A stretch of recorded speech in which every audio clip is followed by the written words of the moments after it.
Welcome to the RJ Bibliophile. Today we are listening remaining new chapter. Chapter 5. The Specialized Knowledge Personal Experiences or Observations. The fourth step toward riches. There are two kinds of knowledge. One is general, the other is specialized. General knowledge, no matter how great in quantity or variety it may be, is of but little use in the accumulation of money. The faculties of the great universities possess in the aggregate practically every form of general knowledge known to civilization. Most of the professors have but little or no money. They specialize on teaching knowledge, but they do not specialize on the organization or the use of knowledge. Knowledge will not attract money unless it is organized and intelligently directed through practical plans of action to the definite end of accumulation of money. Lack of understanding of this fact has been the source of confusion to millions of people who falsely believe that knowledge is power. It is nothing of the sort. Knowledge is only potential power. It becomes power only when, and if, it is organized into definite plans of action and directed to a definite end. This missing link in all systems of education known to civilization today may be found in the failure of educational institutions to teach their students how to organize and use knowledge after they acquire it. Many people make the mistake of assuming that, because Henry Ford had but little schooling, he is not a man of education. Those who make this mistake do not know Henry Ford, nor do they understand the real meaning of the word educate. That word is derived from the Latin word educo, meaning to educe, to draw out, to develop from within. An educated man is not necessarily one who has an abundance of general or specialized knowledge. An educated man is one who has so developed the faculties of his mind that he may acquire anything he wants, or its equivalent, without violating the rights of others. Henry Ford comes well within the meaning of this definition. During the World War, a Chicago newspaper published certain editorials in which, among other statements, Henry Ford was called an ignorant pacifist. Mr. Ford objected to the statements and brought suit against the paper for libeling him. When the suit was tried in the courts, the attorneys for the paper pleaded justification and placed Mr. Ford himself on the witness stand for the purpose of proving to the jury that he was ignorant. The attorneys asked Mr. Ford a great variety of questions, all of them intended to prove by his own evidence that, while he might possess considerable specialized knowledge pertaining to the manufacture of automobiles, he was in the main ignorant. Mr. Ford was plied with such questions as the following: who was Benedict Arnold, and how many soldiers did the British send over to America to put down the rebellion of 1776? In answer to the last question, Mr. Ford replied, "I do not know the exact number of soldiers the British sent over, but I have heard that it was a considerably larger number than ever went back." Finally, Mr. Ford became tired of this line of questioning, and in reply to a particularly offensive question, he leaned over, pointed his finger at the lawyer who had asked the question, and said, "If I should really want to answer the foolish question you have just asked, or any of the other questions you have been asking me, let me remind you that I have a row of electric push buttons on my desk, and by pushing the right button, I can summon to my aid men who can answer any question I desire to ask concerning the business to which I am devoting most of my efforts. Now, will you kindly tell me why I should clutter up my mind with general knowledge for the purpose of being able to answer questions when I have men around me who can supply any knowledge I require?" There certainly was good logic to that reply. That answer floored the lawyer. Every person in the courtroom realized it was the answer, not of an ignorant man, but of a man of education. Any man is educated who knows where to get knowledge when he needs it, and how to organize that knowledge into definite plans of action. Through the assistance of his mastermind group, Henry Ford had at his command all the specialized knowledge he needed to enable him to become one of the wealthiest men in America. it was not essential that he have this knowledge in his own mind. Surely no person who has sufficient inclination and intelligence to read a book of this nature can possibly miss the significance of this illustration. Before you can be sure of your ability to transmute desire into its monetary equivalent, you will require specialized knowledge of the service, merchandise, or profession which you intend to offer in return for fortune. Perhaps you may need much more specialized knowledge than you have the ability or the inclination to acquire, and if this should be true, you may bridge your weakness through the aid of your mastermind group. Andrew Carnegie stated that he, personally, knew nothing about the technical end of the steel business. Moreover, he did not particularly care to know anything about it. The specialized knowledge which he required for the manufacture and marketing of steel, he found available through the individual units of his mastermind group. The accumulation of great fortunes calls for power, and power is acquired through highly organized and intelligently directed specialized knowledge, but that knowledge does not necessarily have to be in the possession of the man who accumulates the fortune.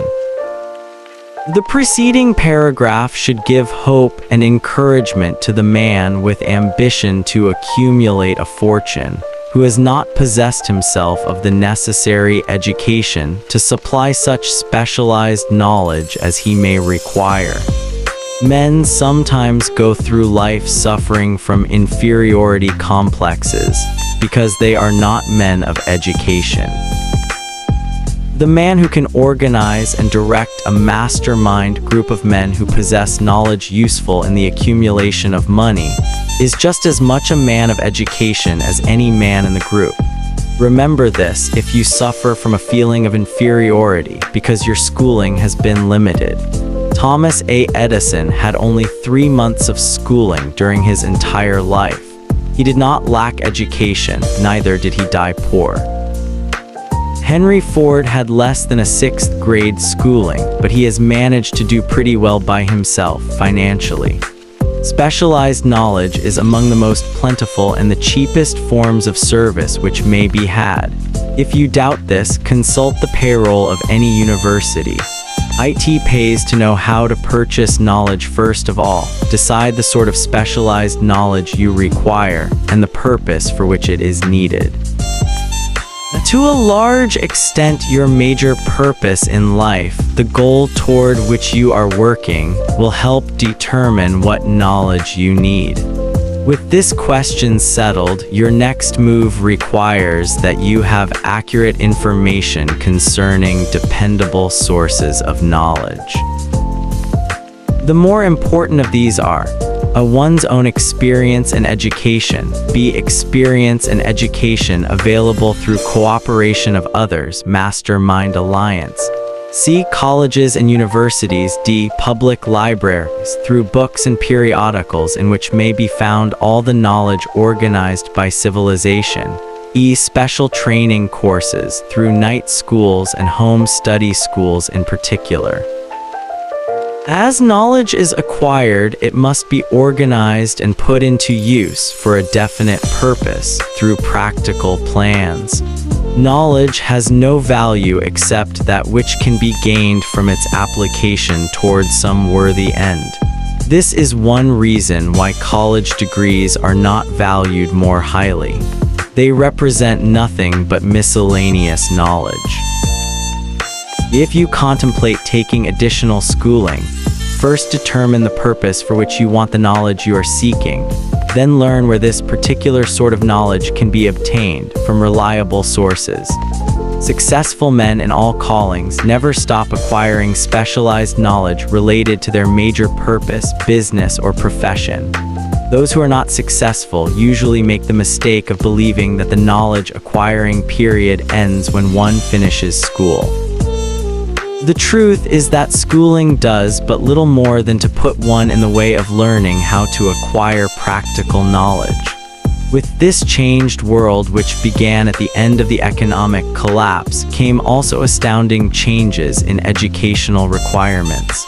The order of the day is specialization. This truth was emphasized by Robert P. Moore, Secretary of Appointments of Columbia University.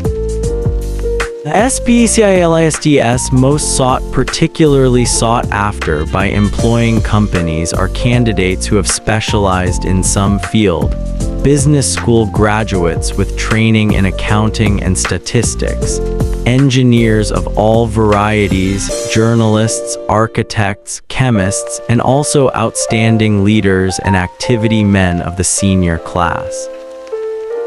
The man who has been active on the campus, whose personality is such that he gets along with all kinds of people, and who has done an adequate job with his studies, has a most decided edge over the strictly academic student. Some of these, because of their all-around qualifications, have received several offers of positions, a few of them as many as 6. In departing from the conception that the straight A student was invariably the one to get the choice of the better jobs, Mr. Moore said that most companies look not only to academic records, but to activity records and personalities of the students. One of the largest industrial companies, the leader in its field, in writing to Mr. Moore concerning prospective seniors at the college, said, "We are interested primarily in finding men who can make exceptional progress in management work. For this reason, we emphasize qualities of character, intelligence, and personality far more than specific educational background." Apprenticeship proposing a system of apprenticing students in offices, stores, and industrial occupations during the summer vacation. Mr. Moore asserts that after the first 2 or 3 years of college, every student should be asked to choose a definite future course, and to call a halt if he has been merely pleasantly drifting without purpose through an unspecialized academic curriculum. Colleges and universities must face the practical consideration that all professions and occupations now demand specialists, he said, urging that educational institutions accept more direct responsibility for vocational guidance. One of the most reliable and practical sources of knowledge available to those who need specialized schooling is the night schools operated in most large cities. The correspondence schools give specialized training anywhere the U.S. males go, on all subjects that can be taught by the extension method. One advantage of home study training is the flexibility of the study program, which permits one to study during spare time. Another stupendous advantage of home study training, if the school is carefully chosen, is the fact that most courses offered by home study schools carry with them generous privileges of consultation, which can be of priceless value to those needing specialized knowledge. No matter where you live, you can share the benefits. Anything acquired without effort and without cost is generally unappreciated, often discredited. Perhaps this is why we get so little from our marvelous opportunity in public schools. The self-discipline one receives from a definite program of specialized study makes up to some extent for the wasted opportunity when knowledge was available without cost. Correspondence schools are highly organized business institutions. Their tuition fees are so low that they are forced to insist upon prompt payments. Being asked to pay, whether the student makes good grades or poor, has the effect of causing one to follow through with the course when he would otherwise drop it. The correspondence schools have not stressed this point sufficiently, for the truth is that their collection departments constitute the very finest sort of training on decision, promptness, action, and the habit of finising that which one begins. I learned this from experience more than 25 years ago. I enrolled for a home study course in advertising. After completing 8 or 10 lessons, I stopped studying, but the school did not stop sending me bills. Moreover, it insisted upon payment, whether I kept up my studies or not. I decided that if I had to pay for the course which I had legally obligated myself to do, I should complete the lessons and get my money's worth. I felt at the time that the collection system of the school was somewhat too well organized, but I learned later in life that it was a valuable part of my training for which no charge had been made. Being forced to pay, I went ahead and completed the course. Later in life, I discovered that the efficient collection system of that school had been worth much in the form of money earned, because of the training in advertising I had so reluctantly taken. We have in this country what is said to be the greatest public school system in the world. We have invested fabulous sums for fine buildings. We have provided convenient transportation for children living in the rural districts, so they may attend the best schools, but there is one astounding weakness to this marvelous system: it is free. One of the strange things about human beings is that they value only that which has a price. The free schools of America and the free public libraries do not impress people because they are free. This is the major reason why so many people find it necessary to acquire additional training after they quit school and go low work. It is also one of the major reasons why employers give greater consideration to employees who take home study courses. They have learned from experience that any person who has the ambition to give up a part of his spare time to studying at home has in him those qualities which make for leadership. This recognition is not a charitable gesture, it is sound business judgment upon the part of the employers. There is one weakness in people for which there is no remedy. It is the universal weakness of lack of ambition. Persons, especially salaried people, who schedule their spare time to provide for home study seldom remain at the bottom very long. Their action opens the way for the upward climb, removes many obstacles from their path, and gains the friendly interest of those who have the power to put them in the way of opportunity. The home study method of training is especially suited to the needs of employed people who find, after leaving school, that they must acquire additional specialized knowledge, but cannot spare the time to go back to school. The changed economic conditions prevailing since the Depression have made it necessary for thousands of people to find additional or new sources of income. For the majority of these, the solution to their problem may be found only by acquiring specialized knowledge. Many will be forced to change their occupations entirely. When a merchant finds that a certain line of merchandise is not selling, he usually supplants it with another that is in demand. The person whose business is that of marketing personal services must also be an efficient merchant. If his services do not bring adequate returns in one occupation, he must change to another, where broader opportunities are available. Stuart Austin Weir prepared himself as a construction engineer and followed this line of work until the Depression limited his market to where it did not give him the income he required. He took inventory of himself, decided to change his profession to law, went back to school and took special courses by which he prepared himself as a corporation lawyer. Despite the fact the Depression had not ended, he completed his training, passed the bar examination, and quickly built a lucrative law practice in Dallas, Texas. In fact, he is turning away clients. Just to keep the record straight, and to anticipate the alibis of those who will say, "I couldn't go to school because I have a family to support," or "I'm too old," I will add the information that Mr. Weir was past 40 and married when he went back to school. Moreover, by carefully selecting highly specialized courses in colleges best prepared to teach the subjects chosen, Mr. Weir completed in 2 years the work for which the majority of law students require 4 years.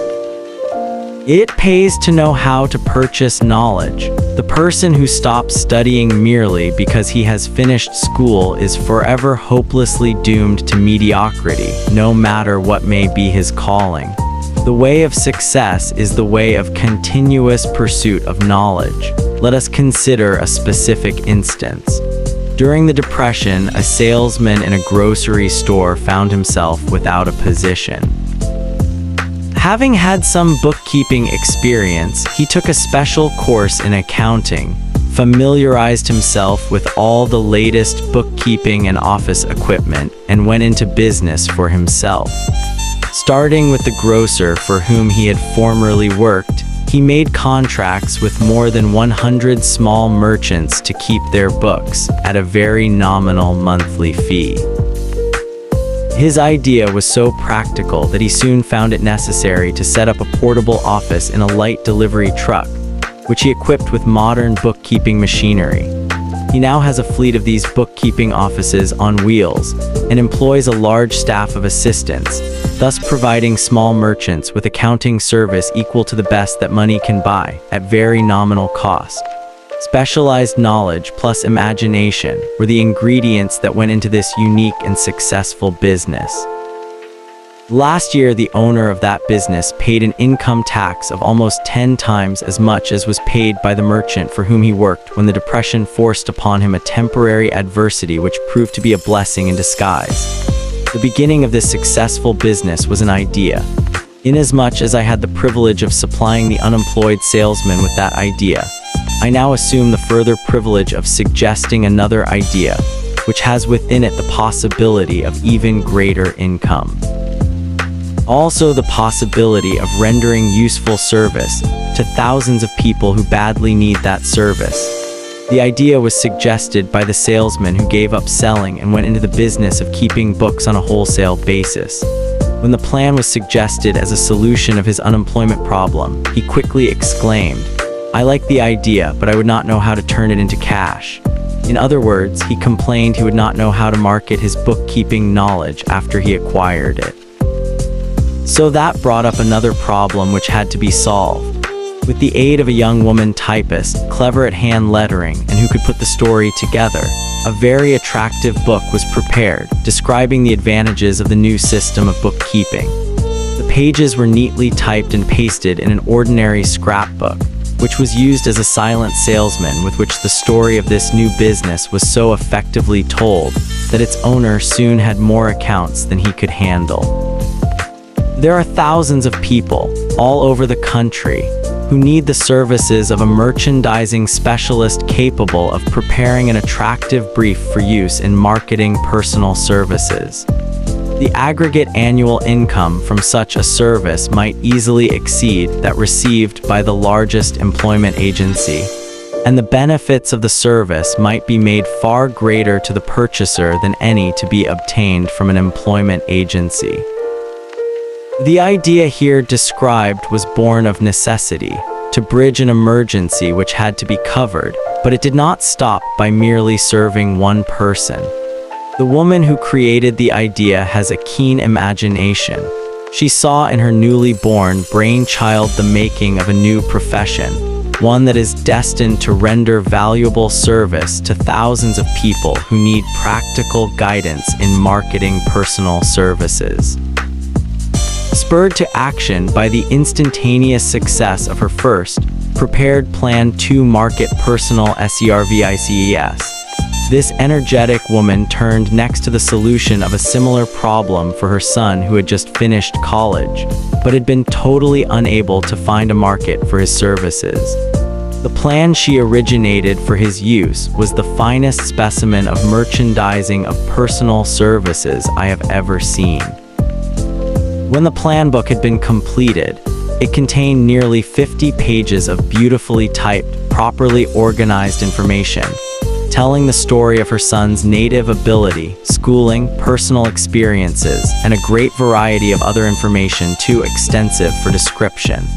The plan book also contained a complete description of the position her son desired, together with a marvelous word picture of the exact plan he would use in filling the position. The preparation of the plan book required several weeks' labor, during which time its creator sent her son to the public library almost daily to procure data needed in selling his services to best advantage. She sent him also to all the competitors of his prospective employer and gathered from them vital information concerning their business methods, which was of great value in the formation of the plan he intended to use in filling the position he sought. When the plan had been finished, it contained more than half a dozen very fine suggestions for the use and benefit of the prospective employer. The suggestions were put into use by the company. One may be inclined to ask, why go to all this trouble to secure a job? The answer is straight to the point. Also, it is dramatic, because it deals with a subject which assumes the proportion of a tragedy with millions of men and women whose sole source of income is personal services. The answer is, doing a thing well never is trouble. The plan prepared by this woman for the benefit of her son, HELPEDHIM, get the job for which he applied, AT the first interview, AT a salary fixed by himself. Moreover, and this too is important, the position did not require the young man to start at the bottom. He began as a junior executive, AT an executive salary. Why go to all this trouble, do you ask?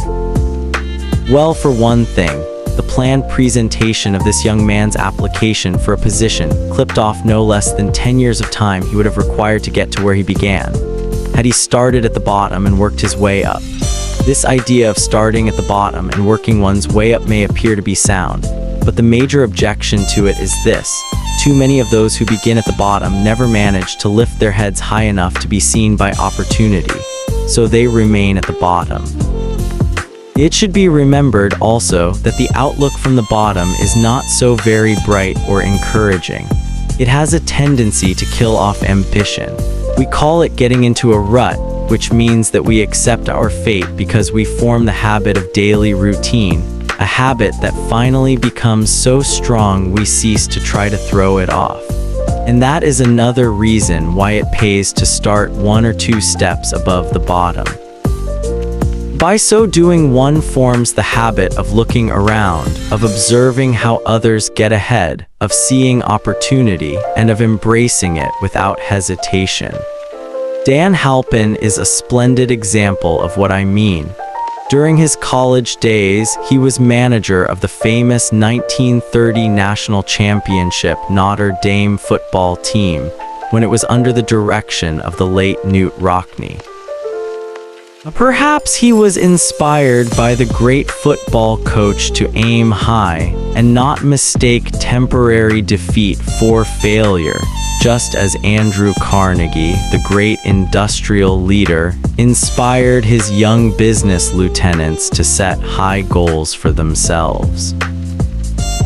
At any rate, young Halpin finished college at a mighty unfavorable time, when the Depression had made jobs scarce. So after a fling at investment banking and motion pictures, he took the first opening with a potential future he could find selling electrical hearing aids on a commission basis.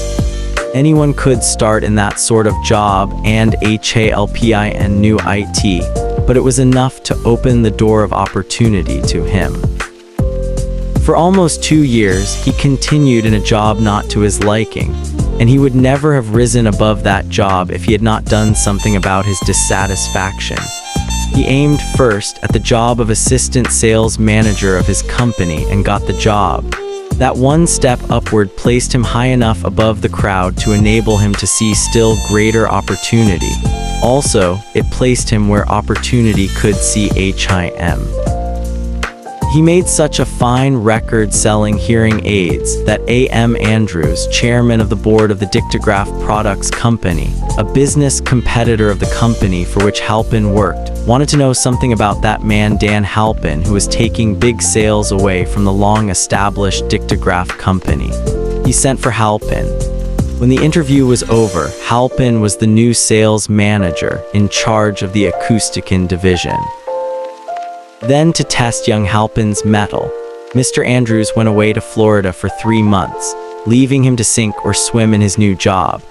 He did not sink. Knute Rockne's spirit of all the world loves a winner and has no time for a loser inspired him to put so much into his job that he was recently elected vice president of the company and general manager of the acoustican and silent radio division, a job which most men would be proud to earn through 10 years of loyal effort. Halpin turned the trick in little more than 6 months. It is difficult to say whether Mr. Andrews or Mr. Halpin is more deserving of eulogy, for the reason that both showed evidence of having an abundance of that very rare quality known as imagination. Mr. Andrews deserves credit for seeing in young Halpin a go-getter of the highest order. Halpin deserves credit for refusing to compromise with life by accepting and keeping a job he did not want. And that is one of the major points I am trying to emphasize through this entire philosophy, that we rise to high positions or remain at the bottom because of conditions we can control if we desire to control them. I am also trying to emphasize another point, namely, that both success and failure are largely the results of habit.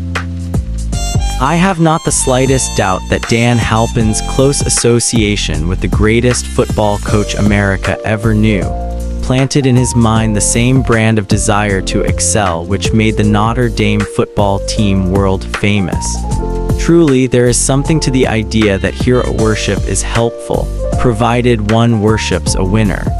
Halpin tells me that Rockne was one of the world's greatest leaders of men in all history. My belief in the theory that business associations are vital factors both in failure and in success was recently demonstrated when my son Blair was negotiating with Dan Halpin for a position. Mr. Halpin offered him a beginning salary of about 1/2 what he could have gotten from a rival company. I brought parental pressure to bear and induced him to accept the place with Mr. Halpin, because I believe that close association with one who refuses to compromise with circumstances he does not like is an asset that can never be measured in terms of money. The bottom is a monotonous, dreary, unprofitable place for any person. That is why I have taken the time to describe how lowly beginnings may be circumvented by proper planning. Also, that is why so much space has been devoted to a description of this new profession, created by a woman who was inspired to do a fine job of planning because she wanted her son to have a favorable break. With the changed conditions ushered in by the world economic collapse, came also the need for newer and better ways of marketing personal services. It is hard to determine why someone had not previously discovered this stupendous need, in view of the fact that more money changes hands in return for personal services than for any other purpose. The sum paid out monthly to people who work for wages and salaries is so huge that it runs into hundreds of millions, and the annual distribution amounts to billions. Perhaps some will find in the idea here briefly described the nucleus of the riches they desire. Ideas with much less merit have been the seedlings from which great fortunes have grown. Woolworth's 5 and 10 cent store idea, for example, had far less merit, but it piled up a fortune for its creator. Those seeing opportunity lurking in this suggestion will find valuable aid in the chapter on organized planning. Incidentally, an efficient merchandiser of personal services would find a growing demand for his services, wherever there are men and women who seek better markets for their services. By applying the mastermind principle, a few people with suitable talent could form an alliance and have a paying business very quickly. One would need to be a fair writer, with a flair for advertising and selling, one handy at typing and hand letter, and one should be a first-class business getter who would let the world know about the service. If one person possessed all these abilities, he might carry on the business alone until it outgrew him. The woman who prepared the personal service sales plan for her son now receives requests from all parts of the country for her cooperation in preparing similar plans for others who desire to market their personal services for more money. She has a staff of expert typists, artists, and writers who have the ability to dramatize the case history so effectively that one's personal services can be marketed for much more money than the prevailing wages for similar services. She is so confident of her ability that she accepts, as the major portion of her fee, a percentage of the increased pay she helps her clients to earn. It must not be supposed that her plan merely consists of clever salesmanship by which she helps men and women to demand and receive more money for the same services they formerly sold for less pay. She looks after the interests of the purchaser as well as the seller of personal services, and so prepares her plans that the employer receives full value for the additional money he pays. The method by which she accomplishes this astonishing result is a professional secret which she discloses to no one excepting her own clients. If you have the imagination and seek a more profitable outlet for your personal services, this suggestion may be the stimulus for which you have been searching. The idea is capable of yielding an income far greater than that of the average doctor, lawyer, or engineer whose education required several years in college. The idea is saleable to those seeking new positions, in practically all positions calling for managerial or executive ability, and those desiring rearrangement of incomes in their present positions. There is no fixed price for sound ideas. Back of all ideas is specialized knowledge.